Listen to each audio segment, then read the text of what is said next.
തലസ്ഥാനത്ത് വീണ്ടും ലഹരി മാഫിയ സംഘങ്ങൾ ഏറ്റുമുട്ടി. ഒരു യുവാവ് കൊല്ലപ്പെട്ടു. ശ്രീവരാഹം സ്വദേശി ശ്യാമാണ് കൊല്ലപ്പെട്ടത്.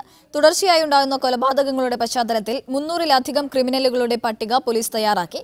മയക്കുമരുന്ന് സംഘങ്ങളെ അടിച്ചമർത്തുമെന്ന് city police commissioner Sanjay Kumar Gurudin പറഞ്ഞു. ഇന്നലെ രാത്രി 11:30-ഓടെയാണ് ശ്രീവരാഹം ക്ഷേത്രത്തിന് സമീപം ലഹരി മാഫിയ സംഘങ്ങൾ ഏറ്റുമുട്ടിയത്. ഇത് തടയാൻ ശ്രമിച്ച ശ്യാം എന്ന യുവാവിനെ സംഘത്തിലെ അർജുൻ എന്നയാൾ കുത്തിക്കൊലപ്പെടുത്തുകയായിരുന്നു. വിമൽ, ഉണ്ണികൃഷ്ണൻ എന്നിവർക്കും കുത്തേറ്റു.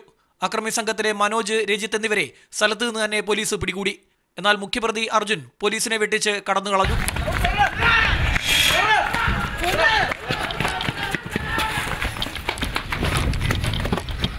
ഇയാൾക്കായുള്ള തിരച്ചിൽ ഇപ്പോഴും തുടരുകയാണ്.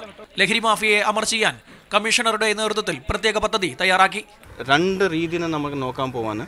ഒന്നാമത്തെ ഒരു to curtail the supply side, രണ്ടാമത്തെ to curtail on the demand side. 360 പേരുടെ പട്ടിക പോലീസ് തയ്യാറാക്കിയിട്ടുണ്ട്. ഇവരെ കരുതൽ തടങ്കൽ എടുക്കാനാണ് തീരുമാനം. രാത്രി നിരീക്ഷണത്തിനായി പ്രത്യേക സംഘത്തെയും ഏർപ്പെടുത്തിയിട്ടുണ്ട്.